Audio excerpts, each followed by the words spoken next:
Hello students, कैसे सब? उम्मीद करता हूँ सब ठीक ठाक होंगे। मैं पवन गुप्ता आप सभी का अपनी क्लास में स्वागत करता हूँ।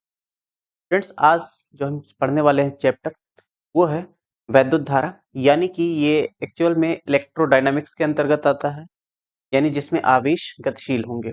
धारा क्या होता है? जैसे कि जल धारा की बात करें, आपने जल धारा का नाम सुना होगा। जल धारा का मतलब होता है किसी पाइप से प्रति सेकंड कितना जल प्रवाहित हो रहा है, उसी को कहेंगे जल धारा। ठीक उसी प्रकार विद्युत धारा क्या होता है? किसी तार से प्रति सेकंड कितना विद्युत प्रवाहित हो रहा है। विद्युत का मतलब आवेश।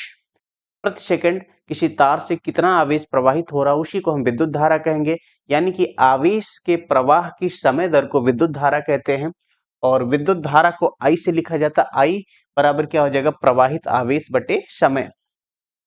आई बराबर आवेश को क्यू से लिखेंगे, समय को टी से लिखेंगे, क्यू बाई टी। इसका मात्रक अगर बात करें तो आवेश का मात्रक कूलाम पढ़े हैं और टी का मात्रक सेकंड, यानी कि कूलाम प्रति सेकंड, या एसआई ने इसको नाम दिया है एम्पियर। ठीक है।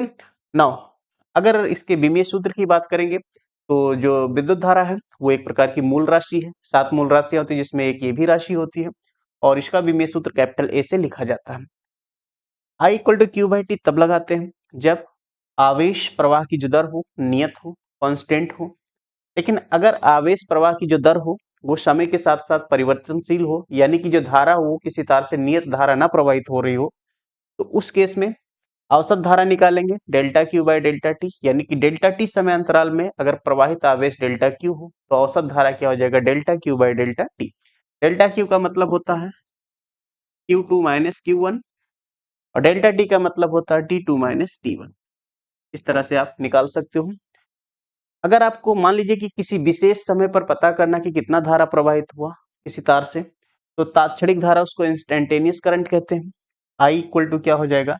Limit delta T tends to zero delta Q by delta T. यानी कि समय को आपको जीरो के करीब करना है। जब जीरो की ओर डेल्टा टी अग्रसर होगा तो उस केस में इस चीज को हम बदल देते हैं डिफरेंशिएशन से, अवकलन से, जो कि क्या हो जाएगा? D Q by D T.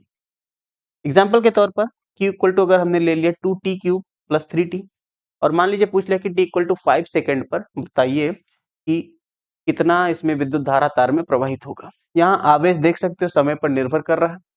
तो अगर हम निकालें D Q by D T जो कि धारा होगा, तो टी के सापेक्ष अवकलन करेंगे तो 2 टी क्यूब, ये फार्मूला जानते हो, टी पावर एन का अवकलन N T power N minus one होता है, उसके अनुसार ये हो जाएगा 3t स्क्वायर प्लस यहाँ 3t का अवकलन हो जाएगा, टी के सापेक्ष टी का अवकलन 1 होता है। तो ये कितना हो जाएगा? 2 तिया 6, 6t स्क्वायर प्लस 3। आपको पता करना है t इक्वल टू 5 सेकंड पर, तो यहाँ पर धारा आपको t इक्वल टू 5 सेकंड पर पता करना है। बस जहाँ t है वहां 5 रख दीजिए।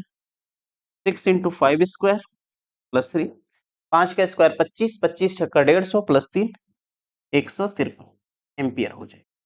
ठीक है। अगर धारा की दिशा की बात करें तो धारा की जो दिशा होती है, जिधर धनावेश प्रवाहित होता है वही दिशा होती है। यानी कि धारा की दिशा धनावेश की दिशा में होता है, बट किसी चालक पे जो आवेश प्रवाहित होता है वो इलेक्ट्रॉन होता है, क्योंकि आवेश जो वाहक होगा वो इलेक्ट्रॉन होता है चालक में। तो इलेक्ट्रॉन ऋणावेशित होता है, तो जिस दिशा में इलेक्ट्रॉन प्रवाहित होगा उसके विपरीत दिशा में विद्युत धारा प्रवाहित होती है। इसमें देखो धारा में दिशा है, लेकिन इसका मतलब ये नहीं कि इसको सदिश मान लिया जाए।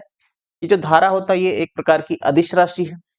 अदिश राशि होने के कारण, अदिश कैसे भाई, हमको कैसे पता कि अदिश है? तो इसका सिंपल सा एग्जांपल ऐसे सिंपल समझ सकते हैं, जैसे कि इधर से आ रही है 1 एम्पियर की धारा, और एक दूसरा तार है इधर आया 3 एम्पियर की धारा।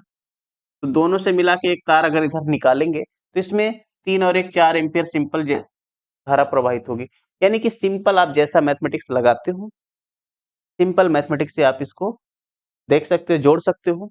यानी सदिश योग के नियम का पालन यहाँ पर नहीं हो रहा, सदिश योग का नियम यहाँ पर नहीं लग रहा, इसलिए धारा जो होती है वो कैसी है? एक प्रकार की अदिश राशि। ठीक है। अच्छा, एक चीज और, धारा का मात्रक एम्पियर और कूलाम प्रति सेकंड है, तो यहाँ ध्यान रखने की बात है, जो 1 एम्पियर होगा वो क्या हो जाएगा? 1 कूलाम प्रति सेकंड, यानी 1 कूलाम बटे 1 सेकंड, ऐसे लिख सकते हैं आप। अब 1 कूलाम में देखा जाए, 1 कूलाम आवेश जब सॉरी 1 कूलाम अगर दिया है तो 1 कूलाम आवेश में कितने इलेक्ट्रॉन प्रवाहित हो जाएंगे? तो हम जानते हैं 6.25 इंटू 10 टू द पावर 18, तो इसको आप क्या लिख सकते हो, 6.25 इंटू 10⁻18 इलेक्ट्रॉन प्रति सेकेंड।